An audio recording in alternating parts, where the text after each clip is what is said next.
마태복음 5장 10절에서 12절 말씀 같이 봉독하겠습니다.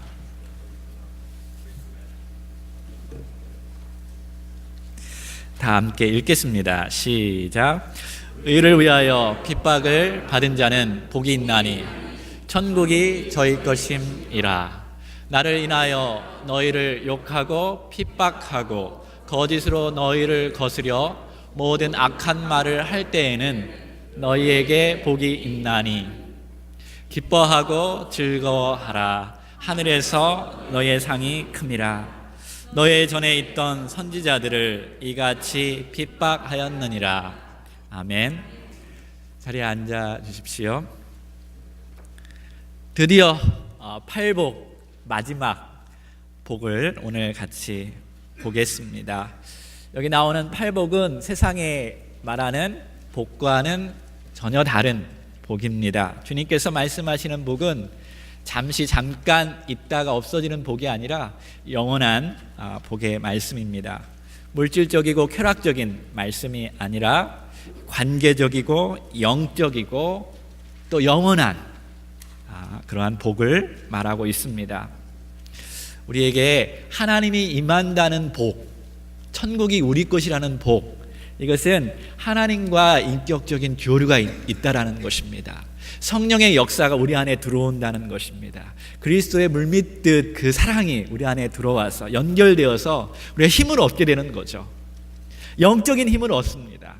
세상적인 힘이 아니라 영적인 하늘로부터 오는 평강, 능력, 사랑, 이런 것이 우리 안에 들어와서 하나님이 기뻐하시는 일들을 행하게 하십니다.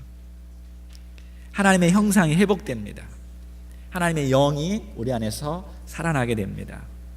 그래서 팔복은 크리스찬의 성화하는 그런 영적인 단계를 설명하는 것처럼 보여집니다. 심령이 가난한 자로부터 시작해서 마지막에는 의를 위하여 핍박받는 자, 영적인 아주 고단수까지 올라가는 모습을 볼 수 있습니다. 오늘 여러분이 마지막 복을 읽게 되면 처음에 나오는 복의 약속과 똑같다라는 것을 알아차릴 수 있습니다. 제일 처음에 복이 무엇이죠? 심령이 가난한 자는 복이 있나니 천국이 저희 것입니다. 마지막 의를 위하여 핍박을 받는 자는 복이 있나니 천국이 저희 것입니다. 하나님 나라로 시작하여서 하나님 나라로 마무리되는 하나의 크리스찬의 삶의 한 인생을 보여주는 듯한 말씀이 바로 팔복입니다. 이것을 누구의 삶 속에서 볼 수 있냐면 예수님의 삶 속에서 볼 수 있습니다. 하나님의 나라, 하나님의 삶으로부터 시작해서 또 하나님 나라를 위한 생애를 마친 삶을 예수님의 삶 속에서 그대로 볼 수 있습니다. 예수님께서 정말 진실로 하나님 나라로부터 시작해서 하나님 나라로 끝나는 팔복을 가르쳐 주셨고 또 팔복처럼 예수님은 사셨고 또 팔복처럼 하늘의 복을 누리신 분이 바로 예수 그리스도이십니다. 예수님은 정말로 심령이 가난하셨어요. 빌립보서 2장 5절에서 8절의 말씀에 보면 하나님은 근본적으로 하나님과 동등된 분이시라고 말하고 있습니다.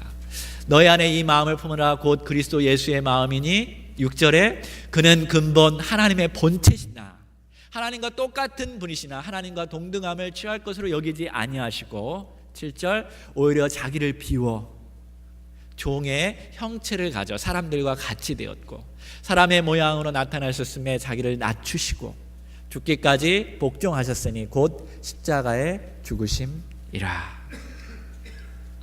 그러면서 전적으로 하나님께 자기 자신을 맡기셨습니다.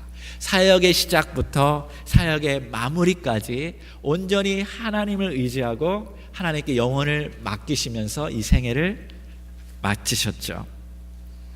왜냐하면 우리에게 그러한 신앙생활을 보여주기 위해서 예수님께서는 그렇게 하셨습니다. 하나님이셨음에도 불구하고 가난하게 되는 것이 무엇인지 예수님께서는 우리에게 보여주신 것이죠. 또한 예수님은 애통하셨습니다. 마태복음 23장 37절에 보면 이렇게 예수님께서는 산에 올라가서 예루살렘을 바라보면서 이렇게 소리 지르십니다. 예루살렘아 예루살렘아, 선지자들을 죽이고 내게 파송된 자들을 돌로 치는 자여, 암탉이 그 새끼를 날개 아래 모음과 같이 내가 내 자녀를 모으려 한 일이 몇 번이냐. 그러나 너희가 원치 아니하였도다. 죄로 인해서, 눈이 멀어서 하나님의 나라를 받아들이지 아니하고 하나님의 사람들을 받아들이지 아니하고 그리스도의 복음을 받아들이지 않는 그 모습을 보면서 예수님은 정말로 애통하셨습니다. 우셨습니다. 그리고 예수님은 삶 전체가 온유하셨습니다. 늘 절제된 힘을 가지고 있었어요. Power under control. 예수님은 하늘에서 불을 내려서 모든 적들을 태워버릴 수도 있으셨습니다. 그렇게 하지 않으셨어요. 예수님은 수천 명의 천사들을 불러 모아서 십자가에서 내려올 수 있는 분이셨습니다. 그러나 그렇게 하지 않으셨습니다. 온전히 하나님을 의지하고 하나님의 뜻대로 살아가는 일에 컨트롤 되어져 주셨습니다. 예수님은 또한 의로운 분이시고 의에 줄이고 목마른 분이셨습니다. 우리를 위해서 죽으셨고 의에 줄이고 목마른 자들에게 생명수와 살아있는 떡을 항상 주시며 배부르게 하셨습니다. 요한복음 6장 35절에 이렇게 말씀하십니다.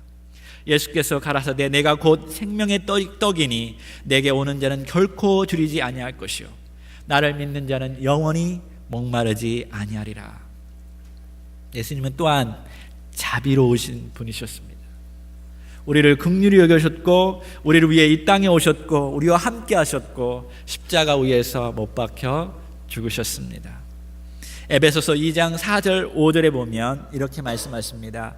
긍휼에 풍성하신 하나님이 우리를 사랑하신 그 큰 사랑을 인하여 허물로 죽은 우리를 그리스도와 함께 살리셨고 너희가 은혜로 구원을 얻은 것이라. 예수님은 또한 마음이 청결하신 분이셨습니다. 흠이 없으셨어요. 깨끗하셨어요. 거룩 그 자체셨습니다. 그래서 하나님과 인격적인 교류하기에 부족함이 없으신 분이셨습니다. 친밀한 하나님과 인격적인 교제를 늘 이 땅에서도 가지고 계셨습니다. 뿐만 아니라 예수님은 평화의 사도로서 사셨습니다. 우리의 죄를 위해서 죽으심으로 하나님과의 우리의 관계, 평화의 관계로 이루셨습니다.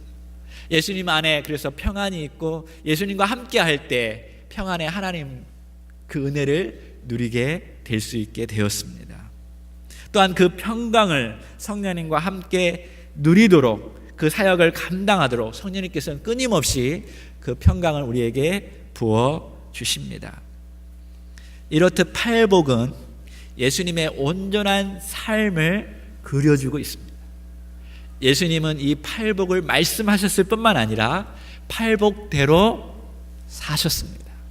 그리고 우리에게 오늘도 말씀하시기를 너희들도 팔복처럼 살아라 라고 말씀하십니다. 그러한 본이 되기를 하나님은 원하십니다. 우리가 말할 뿐만 아니라 우리가 행동으로 예수님처럼 살아가기를 원하십니다. 그래서 거룩해지고 성화되고 하나님의 온전함을 우리를 통해서 하나님께서 이루어 가시기를 진심으로 원하신다는 것입니다.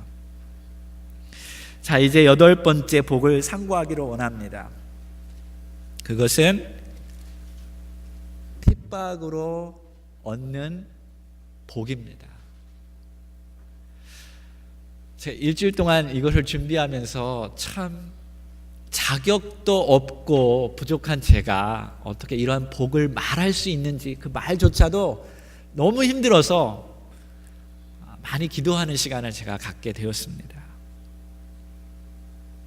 예수님께서 의를 위하여 핍박을 받는 자는 복이 있나니 천국이 저희 것이다 라고 말씀하셨고 예수님은 정말로 그렇게 의를 위해서 핍박을 당하셨습니다. 핍박은 기독교의 엄청난 역설이고 기독교의 아주 중요한 한 부분입니다. 예수님도 이 핍박을 경험하셨고 예수님께서 우리에게 분명히 말씀하시기를, 성경에 기록해 주시기를, 너희들도 나를 따른다면 이러한 핍박을 받을 것이다 라고 말씀하셨습니다. 그렇다면 주님이 말씀하시는 핍박은 무엇일까요?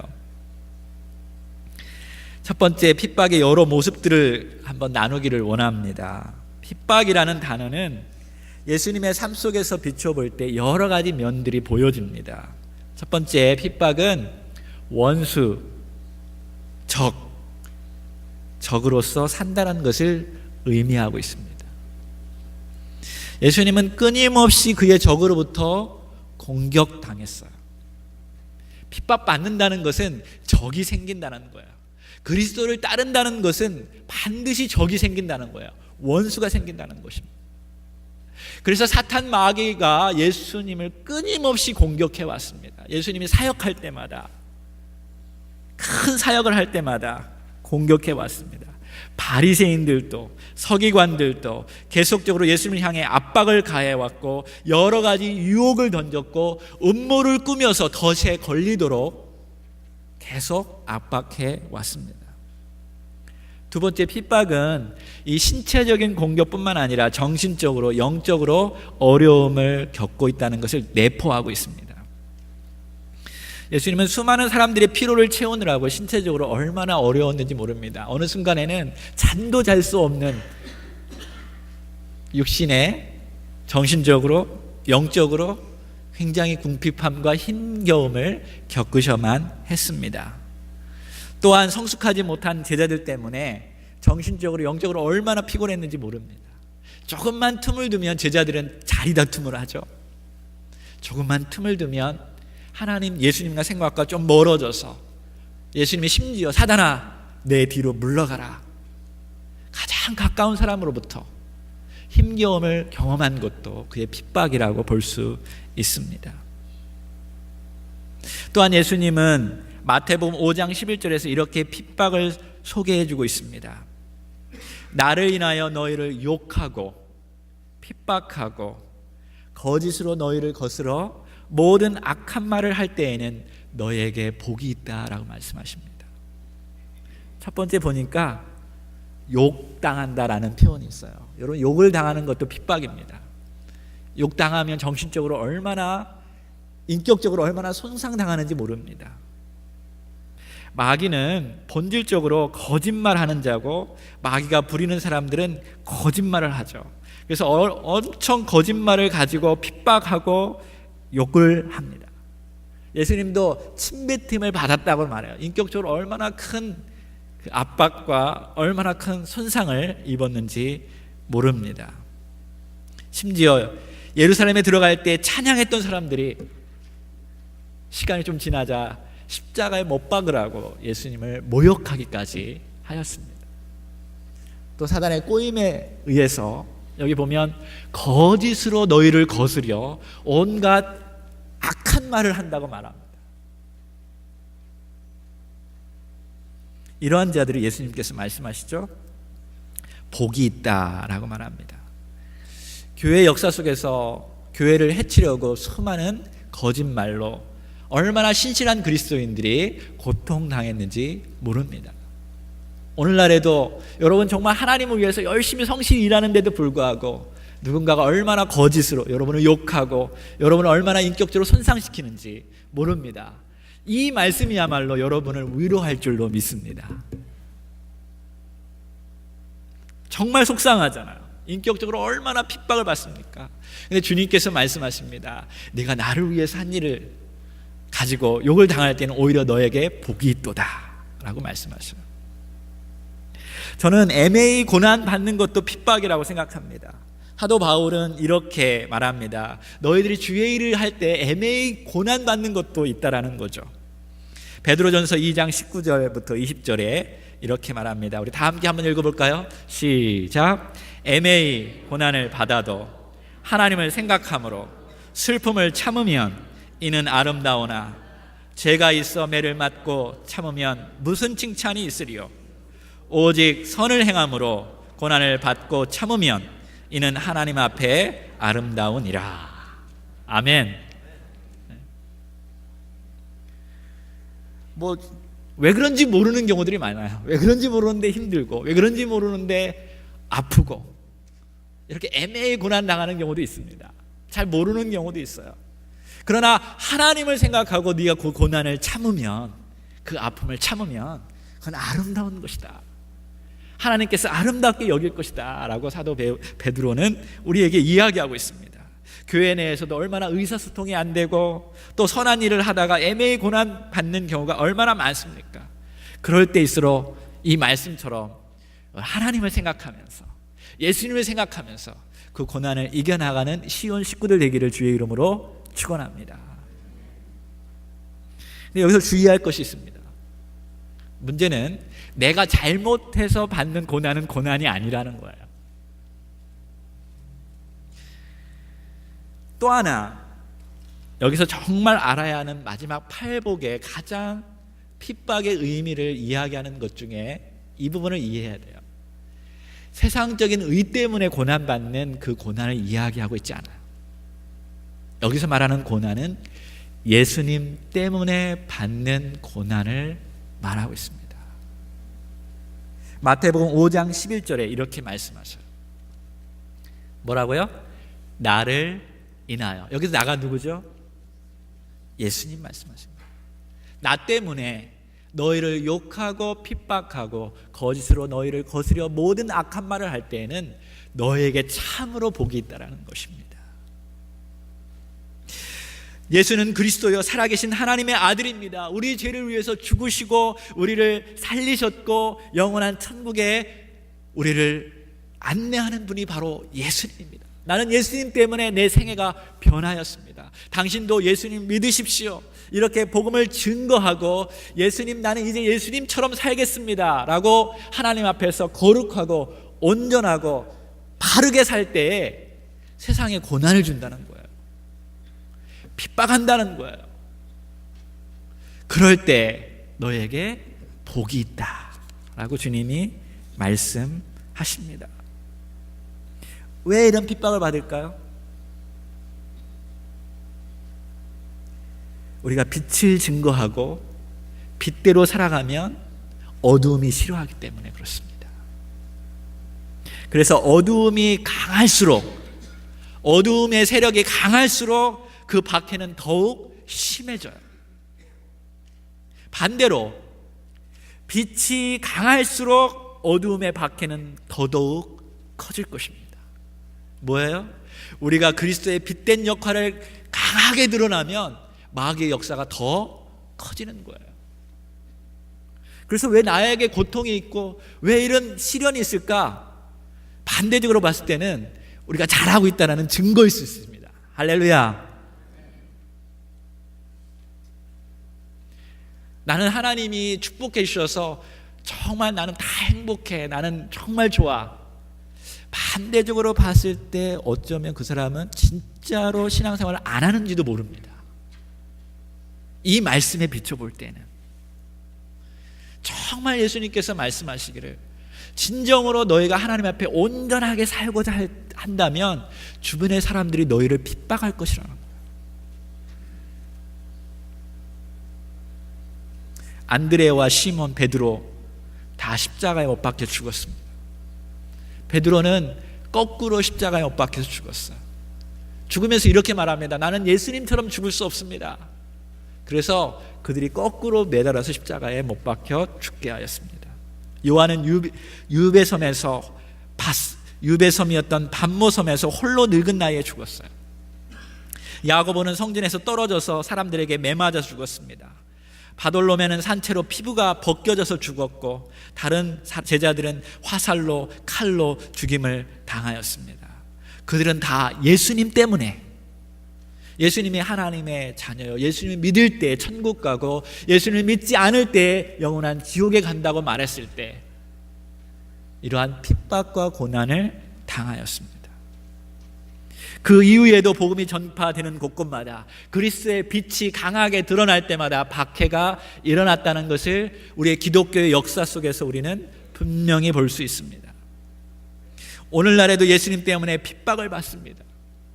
지금 21세기 이 시간에도 핍박이 일어나고 있습니다.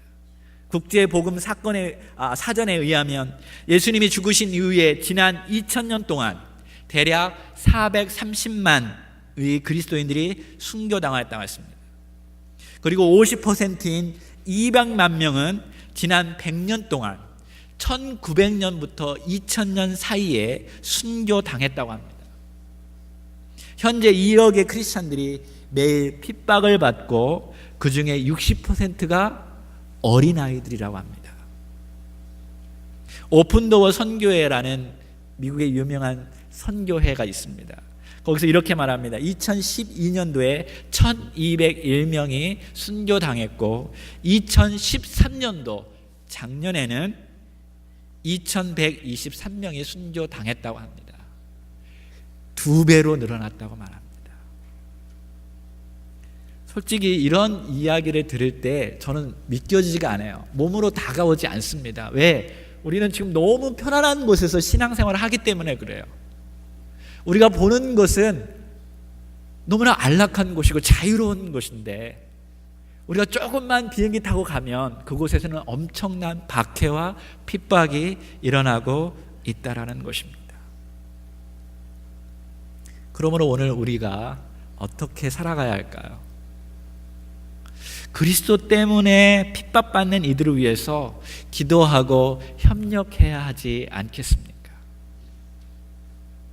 자, 우리는 지금 아주 자유롭게 예배드리고 있습니다. 오늘 여러분 예배 드리러 집에서 올 때 예배 드리지 말라고, 예배 드리면 내가 너를 죽여버리겠다고 이렇게 들은 사람 있습니까? 이 파킹장에서 파킹하는데 당신 예배 드리러 왔어요? 하고 체포하려고 하는 사람 여러분 있습니까? 없죠? 그런 위협 속에서 여러분 예배 우리 드리고 있지 않습니다. 아마도 우리의 삶 속에서 우리가 죽을 때까지 그런 핍박을 받으면서 신앙생활을 하리라는 부르심을 받지 않을 수도 있습니다. 그런데 문제는 지금 우리의 마음 자세라는 거죠. 혹 언젠가 핍박을 받을 상황에 들어왔을 때 그것을 정말 내가 그리스도 때문에 핍박받을 수 있다 라고 여러분 지금 편안한 자리에서 아멘, 네 저는 그렇게 할 수 있습니다 라고 말할 수 있을 것입니다. 혹시 그렇게 말할 수 있다라는 그 소리가 여러분 안에 있다면 다시 한번 질문해 봐야 돼요. 바로 지금 나는 그리스도를 위해서 어떻게 신앙생활하고 있는가 다시 점검해 봐야 돼요.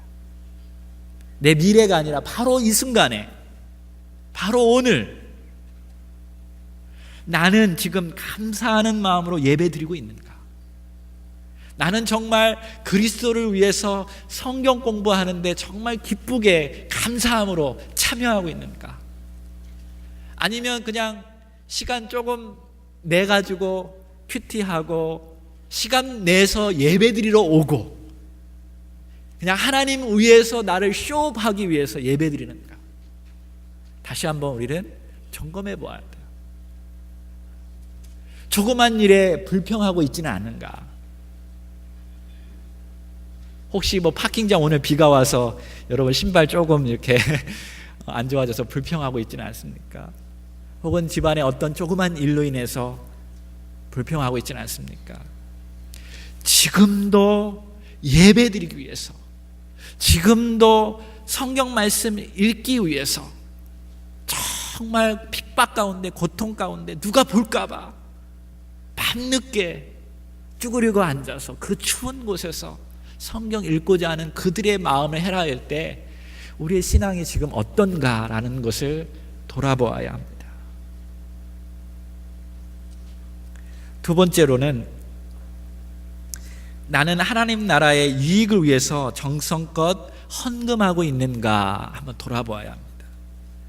우리가 주님께 얼마나 헌신하고 있는가를 살펴보려면 우리의 책북을 보면 알 수 있습니다. 성경은 11조를 헌금의 가장 기본적인 수준으로 이야기하고 있습니다. 율법을 말하기 전에 이미 11조가 있었어요. 하나님의 백성들은 11조와 함께 더불어 특별한 필요를 위해서 교회와 교회 성도와 선교를 위해서 헌금하였다고 성경은 기록하고 있습니다. 여러분 기억하십시오. 양이 중요한 것이 아니라 퍼센테이지가 중요한 거예요. 얼마나 여러분이 헌신하는가. 예수님께서 헌금하는 장면을 본 적이 있습니다. 아주 가난한 과부가 세상적으로 봤을 때는 많지 않은 양이지만 예수님은 그 과부에게 이렇게 말씀하셨습니다. 이 여인은 자기의 생활비 전부를 드렸다고요.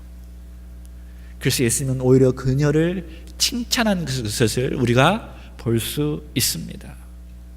우리는 각자 하나님 앞에서 자신이 어떻게 하나님 앞에 헌신하는가, 우리의 물질, 우리의 책복을 보면서 점검하시기를 바랍니다. 세 번째로는 우리는 정말로 그리스도를 전하기 위해서 최선을 다하는가 한번 돌아보아야 합니다. 우리는 너무나 쉽게 한인들만 대상으로, 전도 대상으로 생각합니다. 그래서 내 주변에는 다 예수님 믿는 사람이고 교회는 한 번쯤 간 사람이기 때문에 나는 전도 안 해도 된다라는 마음으로 생각하고 있는 분이 계실 수도 있어요. 근데 정말 예수님이 나의 전부이고 예수님밖에 없다, 이거 분명히 여러분 안에 어떤 핍박이 와도 나는 예수님을 버리지 않는다라는 마음이 있다면 어찌 사람들에게 복음을 증거하지 않을 수가 있을까요? 정말 힘들다면, 영어가 안 되고 다른 언어를 할 수 없다면 제가 이제부터 좀 전도지를 구입하려고 하고 있어요. 그래서 교회에다 놓으려고 합니다. 전도지를 전하면서 예수님 믿으라고. 그 말 정도는 할 수 있잖아요. 여러분 여기 살 수 있다면 그 정도는 할 수 있을 것 같아요. 정말 그렇게 함으로 해서 길거리 다니면서 복음 증거도 하고 사람들에게 정말 예수님 아니면 정말 소망이 없습니다라고 전할 수 있는 그런 여러분이 되기를 소망합니다. 그래서 사람들이 저 시온교회 다니는 사람 저 미친 사람들 아니야? 지금 정신없이 바쁜데 뭐 예수가 중요하냐고, 저 예수쟁이들이라고 이런 욕을 좀 당하는 우리 시온교회가 되기를 소망합니다. 이 땅에서 욕을 당할 때 하나님께서 얼마나 기뻐하실까요? 이 땅에서 나 때문에 저들이 핍박을 당하는구나. 그러면 하늘나라에서 여러분을 더 크게 인정하시고 더 큰 보상으로 여러분을 이끄실 줄로 믿습니다. 정말 여러분 안에 그리스도가 그렇게 소중하십니까? 정말 핍박이라는 것이 내 인생의 가운데 올 때 내가 그리스도를 버리지 않을 수 있습니까? 그런 고백이 여러분 안에 있다면 이 세 가지 부분들을 정말 오늘 내 삶 가운데 점검하시기를 소망합니다. 그래서 우리의 삶 전체 속에서 이들과 좀 협력할 수 있는 마음이 있어야 하지 않겠어요? 나의 이웃 형제들은 고통당하고 있는데 나는 너무나 편하게 신앙생활하고 있지는 않은가? 돌아보아야 할 줄로 믿습니다. 마지막 복 다시 한번 읽어보겠습니다. 마태복음 5장 10절 12절입니다. 시작. 의를 위하여 핍박을 받는 자는 복이 있나니 천국이 저희 것임이라. 나를 인하여 너희를 욕하고 핍박하고 거짓으로 너희를 거스려 모든 악한 말을 할 때에는 너희에게 복이 있나니 기뻐하고 즐거워하라. 하늘에서 너희의 상이 큼이라. 너의 전에 있던 선지자들을 이같이 핍박하였느니라. 아멘.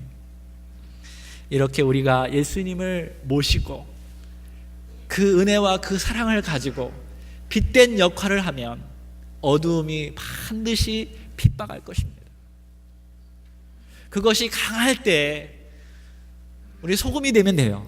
소금처럼 녹아지면 됩니다. 그래서 빛을 드러나다가 어둠이 너무 강해서 빛을 못 드러낼 경우는 소금이 되면 돼요. 소금으로 살면 돼요. 그래서 빛과 소금이라는 말을 주님께서 하신 것 같습니다. 내가 정말 열심히 사는데 박해가 너무 심해요. 사람들이 변하지 않아요. 그러면 어떻게 해야 돼요? 소금처럼 내가 죽어지면 됩니다. 짠맛을 내면서 죽어지면 주님께서 역사하여 주셔서 아름답게 우리 주변의 삶들을 만들어 가실 줄로 믿습니다.